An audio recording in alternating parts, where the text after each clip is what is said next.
Hey guys, this is your friendly neighborhood advisor, Alex Quinn here, and today we're covering the golden rules of investing. Alright, so first I'm going to get into what a golden rule is and then why they're important to us. Then I'm going to just kind of dive into the rules themselves. Firstly, what is a golden rule? A golden rule is a reliable principle that separates success from failure. And then why is that important in investing? Well, investing is competitive, so your information needs to be precise. Your investing is counterintuitive at times, so it's difficult to learn on the go without planning ahead or without kind of doing research ahead of time. And also, when investing does fail, it often fails kind of altogether. There's kind of some big stakes when it does go badly. So again, just with being counterintuitive, it is something that is difficult to learn on the go, and you really want to get some of that information ahead of time.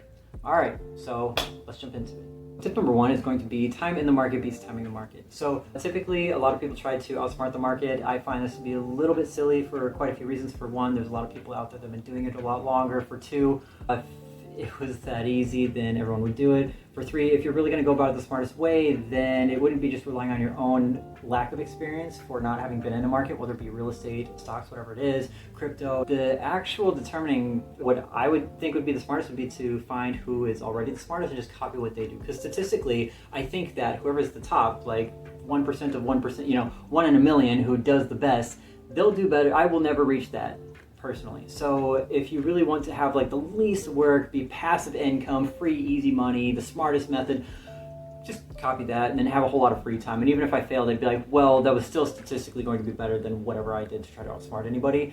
And I can just kind of like live for free, like just not need to worry about it and just kind of go about my business. Learn from the grades, whatever you got to do. When people try to outsmart the market, it just, I see some hilariously, some humorous results. Also, studies show that you don't make a whole lot more if you had a crystal ball versus if you just were in the market the whole time. There's actually not a great difference.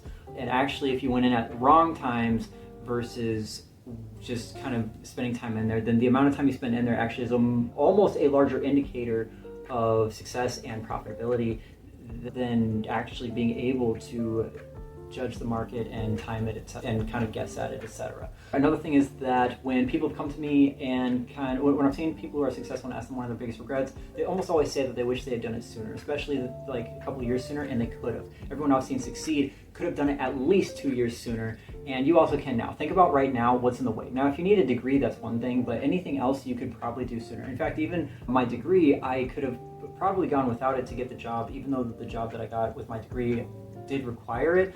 If I proved my skills, they actually would have let me in anyway, and that was also a theory that I had regardless. That's not true for every profession, okay? Like medical, you probably have to actually know the knowledge, but in a lot of professions, if you can actually perform the work, then you can actually get started on your own. Actually, a lot of times you make more by starting on your own as long as you can kind of like prove what you can do first. For the most part, even a degree aside, if you're going to go into something, if you start it sooner, then you're better off. You're going to make money sooner, you're going to get started sooner, you're going to know whether or not it works. If it's not going to work, then you can jump out sooner, and then you know that that's not for you, that's not what you should be, how you should be spending your time. So you know sooner to move on to something else, or you can learn some lessons so you can get better and do things the right way. That's just start sooner and you will see a lot more benefits. The way that money typically works in investments is you usually start off getting not a whole lot, and then at the end is when you get a ton. So even if you're thinking, okay, the difference is only going to be a few dollars, the difference right now may seem like a few dollars, but in the end, in the long run, it actually ends up being a ton. Even something as simple as getting a home sooner. Let's say you're going to do house hacking and you need to purchase the home first. Every month sooner that you get the house is 1 month sooner that you have it paid off. So that's 1 month sooner that you don't need to pay rent anymore. But also it's 1 month sooner along the way that you can refinance to get money out to get a couple more houses. So if you get that money out and you get 2 more houses, then that's 1 month sooner. You can have 2 months of income, of renting it out, of whatever the case is. And then if you turn that money, if you refinance those to get 2 more houses or 4 more or 8 more, etc. So eventually in the end, it's not about are you getting like a couple dollars more. My first house I ended up renting out for like my profit ended up being about $1,500 a month. So that's $1,500 extra I got just for getting it if I got it 1 month sooner, doing nothing else different. It's no more work, it's just doing it sooner. So start now. So on to the next tip.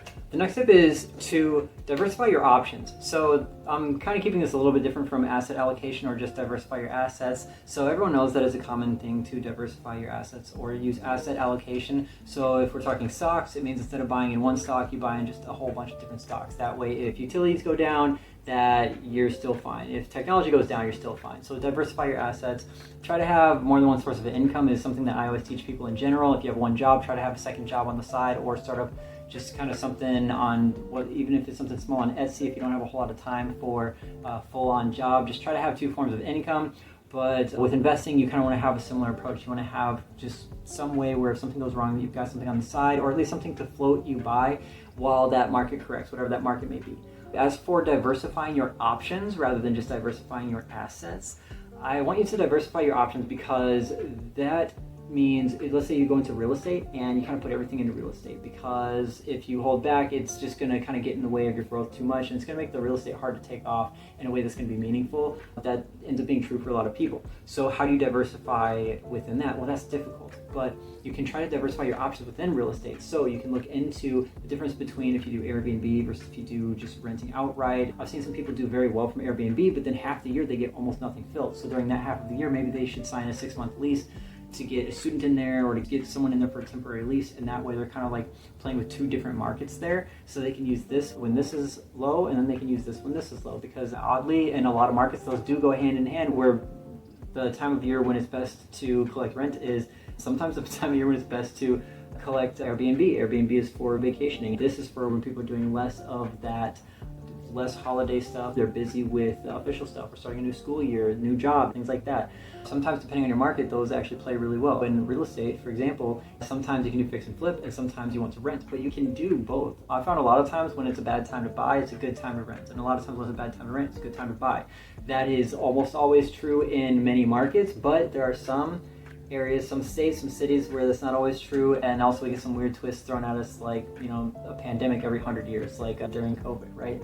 So there are some oddities that do happen, but by doing that, you end up being covered for almost all situations. And honestly, I did, even though COVID was kind of a tough time for some states, it was a tough time for both, I found that it was still fine, because you still get to pick the lesser of two evils. And at the end of the day, I still have a house, so I can just wait until the market's done and choose to sell it after the market recovers, because it always recovers. Markets always just kind of go up over time. So in general, you want to just have options, diversify your options by figuring out what you can do within that realm. In real estate, you also can be a realtor, you can be an appraiser, you can be a wholesaler, you can do the BRRRR method, which is a little bit of everything. So you buy, fix, rent it out, refinance, repeat, and you try to get a property for basically no money. And you can do that in just about any market. So you always can do that option. Part of the reason why is because it kind of hedges itself. So when one part is worse, the other part's better. Well, that's why you can always find a deal like that, to where you can basically get a house for free. Not exactly for free, you have to do some work, but when you come out of it with more money than you started with, and now you have a house that you just rent out and don't have to do any work on. So yeah, I recommend to diversify your options, and maybe even do split it between real estate and stocks, or real estate and a regular job. Anyway, I hope these tips help somebody out there. You all take care and have a wonderful day.